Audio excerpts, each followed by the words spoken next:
My name is Javier Hernandez and my nickname is Chicharito.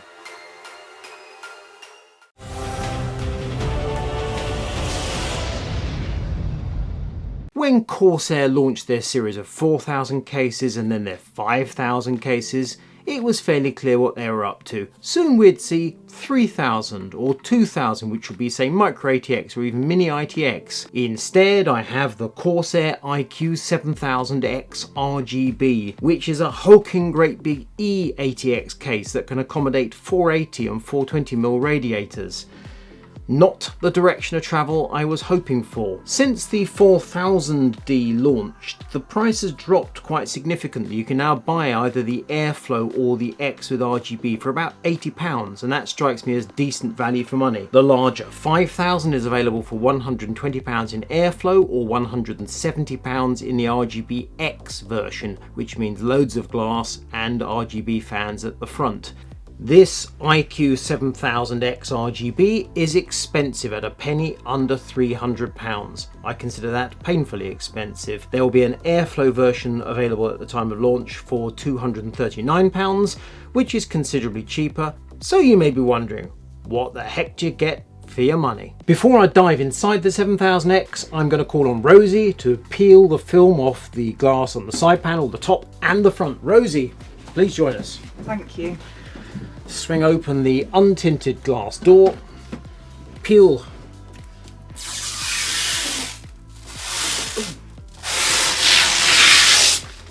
and the inside, loads of noise. There's an inside? Oh yes. Oh crikey.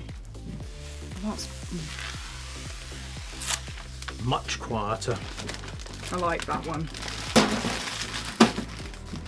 Now, tip for the top, if you crumple it, it then uncrumples, makes a lot of noise continually. Sorry. I need to hurl it gently, I've learned that over the years. Off with the top glass panel.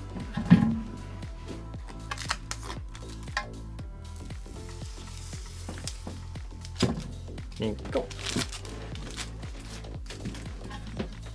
Any film on the inside? No, no film on the inside. No. Yeah, there is. Oh yeah, sure there is. Yeah. Been corrected, but correctly. There you go. And then front glass, same deal.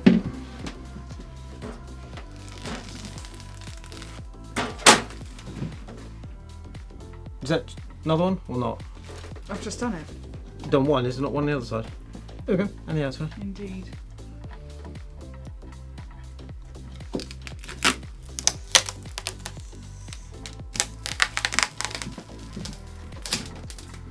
There we go. 3 glass panels, 6 peels, 2 corrections. Rosie gets the record to date. Let's pull off the panels to start with. The glass door swings open on hinges, however there is a securing screw here. Need to take that off first. Lifts away. Around the back of the case, weighs a lot. Actually, let's pull off the front glass. Pops out, same deal with the top. Behind the front glass, magnetic dust filter, and on the top we also have the dust filter. Bits of tape just to keep everything in place when it's in transit.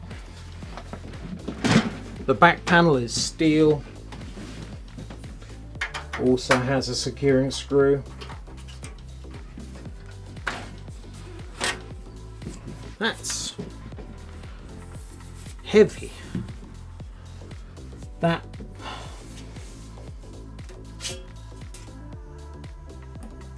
I thought it might be a sandwich. I thought it might have noise deadening material, but instead I think it's just thick. Behind that steel panel we have this Modesty cable door. Don't really see what the point is. That side panel covers all this. And this is where we start to get to some interesting stuff. So we've got clearly a cable management channel there. We have 3 2.5-inch SSD mounts, more cable management, and there we have a Corsair Commander XT fan and RGB unit. That unit differs slightly from other commanders that are on the market. It's not yet in retail, in other words, so that particular unit you get with a case such as this, but give or take you have to allow about £50 for that unit as part of the £300 proposition. Down bottom we have 6 2.5 inch, 3.5 inch drive bays. If you want airflow here, you take out this panel, and you may well want to remove that drive cage down the bottom as well. And then you can swap out this panel here for an accessory panel, which allows you to open up the front more tidily and also gives you airflow directly out the side. At first glance, the 7000 looks similar to the 5000, the 4000, which I'm sure is intentional. For example, that removable panel which can be replaced with this. There are other detail differences, however. For example, the other cases, the side panels latch into the front and then snap into place. Here we've got hinges at the rear. So cosmetically, superficially similar, but certainly not identical. And then we come to the fact that this 7000 is so much bigger than the 4000 and the 5000. Both the 4000 and 5000 can take a 280 rad or 360 rad at the front. The 4000 can take a 240 or 280 rad in the roof. The 5000 can take a 280 or a 360 rad in the roof. With the 7000, here we can take a 420 or 480 in the front, or a 360 or 420 in the roof. Having said that, we've got 140mm fan units installed, so logically you're going to work in units of 140. If you choose to open the side cooling, then you have to work in 120mm units. It can either support 4 120 fans or a 480 rad. We've got a lot of cables to deal with, not least 2 old school USB 3s and a Type C. That's a lot of front I/O, albeit it's at the top rather than the front. So we have 4 USB Type A's, 1 Type C, headset jacks, power and reset buttons. The iCUE 7000X is clearly large. It appears to have a reasonable list of features. It can clearly accommodate a lot of hardware, but at first glance there's nothing exactly exciting about it. On the plus side, big cases are generally quite easy to work inside.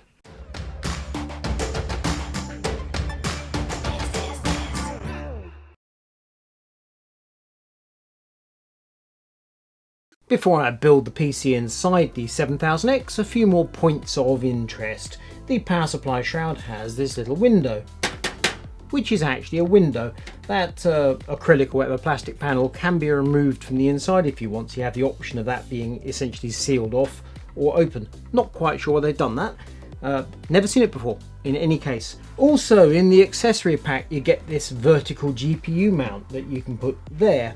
And that means that your graphics card can stand proudly here. There's a few bits and pieces in the accessory pack that allow you to put the mounts on there, and that's all fine. 2 things there. One, you do not get a PCI Express riser cable with the case, even though it's £300. I can understand why it's not been included, because riser cables tend to be quite a lot of money, and that would mean the case would probably be £340, £350. But in this day and age, we've had so many problems with Gen 4 hardware that doesn't play nicely with risers that I'm just not going there. I'm going for a straightforward native horizontal installation, so I'm ignoring that. There's a manual with the case. It's multilingual, so there are 12 pages of English at the front. That is the sort of thing you're working with on this case. With a budget case, I don't have a particular issue with that. With an expensive case like this, it strikes me for including a manual, you should at least do the job properly. And then around the back, if we go to that Commander XT unit, we've got a load of cables that come down here. One of which is a thermal sensor. We've got USB connection for the unit. We've got power. It's worth noting you've got some black and white cables here. The white cables are for the rear fan, and if you look at here behind this cable bundle, you'll see there we have more white cables which come from the front fans, and then they mysteriously change colour because Corsair's used black extensions on the front fan cables. Seems to me, again, with a £300 case, would it be the end of the world that you actually have fans that are specific to the case if they require super long white cables? Let's have those fans rather than white SP140 fans off the shelf and then you tack on some extensions. I'm not best impressed by that. The motherboard going inside the case is this MSI Meg Z590 Ace, which is a high-end board costing just over £400. Looks very smart. You will note it is black in colour. I'm going for a kind of black and white themed thing. The memory is this Corsair Dominator Platinum RGB, 4 modules thereof. And we have a Sabrent Rocket 4.0 SSD. Processor is an Intel Core i7 11700K, 8 cores. Essentially it's a Core i9, just doesn't have adaptive boost.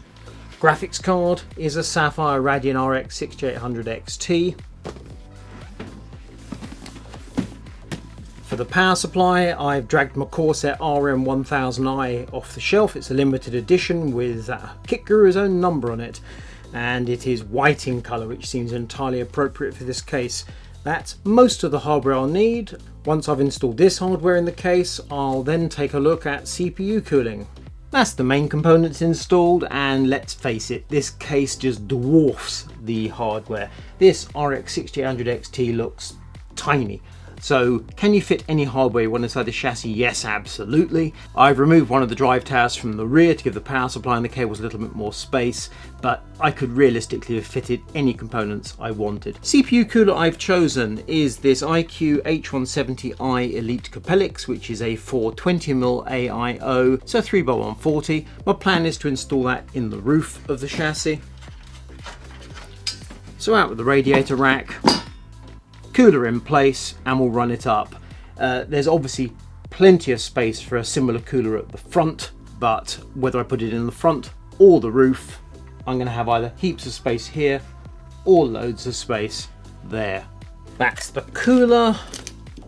Looks like an interchangeable faceplate for the pump body. I guess white rather than black makes sense. Another Corsair Commander unit. I imagine I won't be requiring that. Intel retention stuff, do need that. Don't need AM4, don't need Threadripper. Great big bag of fasteners. Little Allen key, so I can swap out that faceplate. 3x140 fans with all the associated cabling, and an instruction book. Okay, I haven't mentioned this cooler is £200, which when you look at the cost of the smaller coolers, 360s, 280s, 240s, actually seems quite reasonable.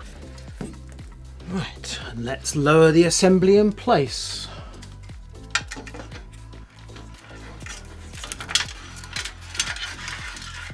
All the cables in the frame to avoid chopping them off live on video.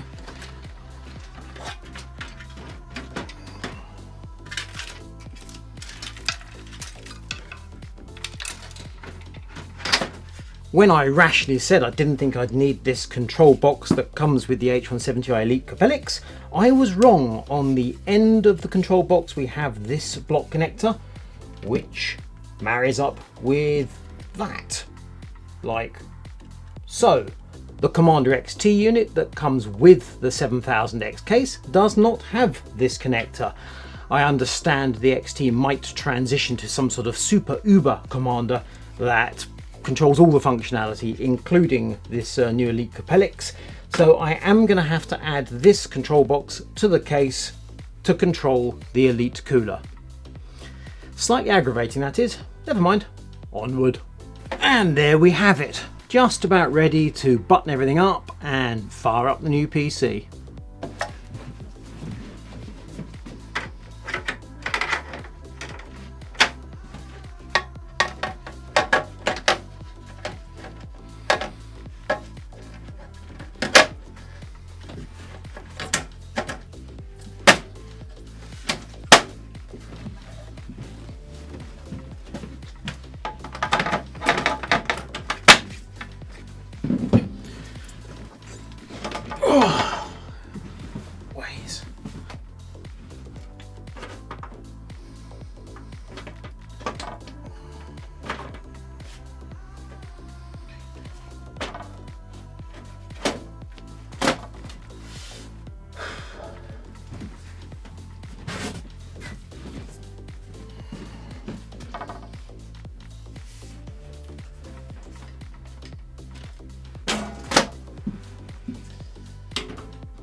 Seriously? So that cable bundle's not in tight enough, so the magnet there, so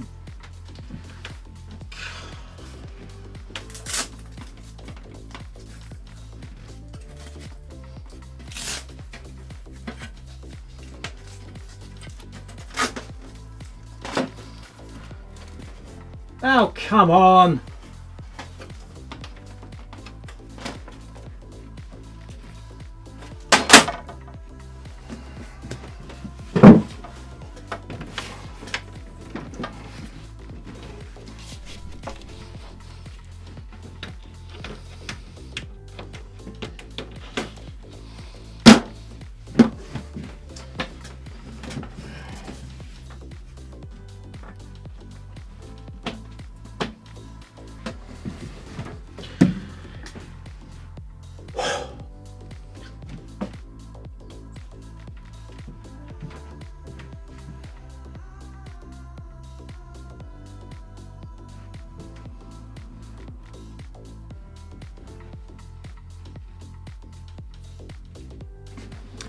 Right, it's working.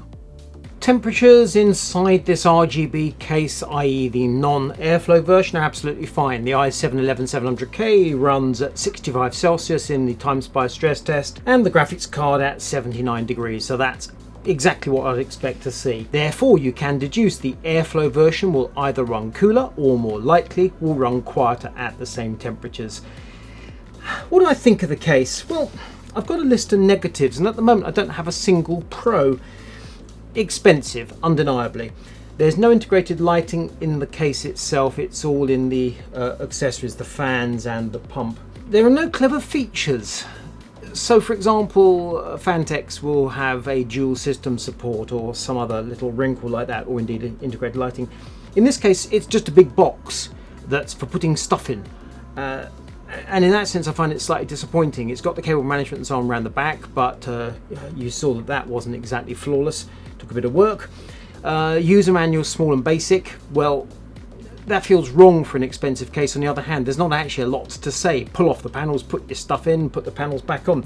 So in a sense, Corsair's done a reasonable job. It just kind of feels wrong. The Commander XT doesn't have the new connector used in the Elite Capellix cooler. It means you have to add another box around the back, and you've already got the PWM fan hub and the Commander XT. So a third unit around the back just seems sloppy. This is a brand new case. That's a different SKU of the Commander. Why not make it an all-singing or dancing Commander that does everything? And then we're getting down to the small points here. The included 140mm fans don't have sufficient native cable length, so they've added extensions which happen to be the wrong colour. Why not just make fans that are for this case with longer cables and have done with it? On the pros side, I mean, the only obvious point I can think of is it supports pretty much any hardware that you can imagine. So how many graphics cards do you wish to install in your PC? How many SSDs? How many hard drives? How large do you want the radiators to be? If you're thinking 420, 480 rads, then okay, a case of this size starts to make sense. So you can put in a load of hardware. Clearly this RGB version is intended for show, so thankfully the glass is pretty much untinted and therefore you can see what's going on inside, and what you can see is an awful lot of space. With a single 420 cooler, it looks slightly ridiculous. This case is doing nothing that the 5000 from Corsair wouldn't do, and considerably cheaper at that. So overall the case works, and that's almost the best I can say about it, which is a really disappointing sour note to finish a review on. There we have it. What I'm looking for now is the Corsair 3000 or 2000. I want micro ATX, I want mini ITX. I'm totally over huge cases.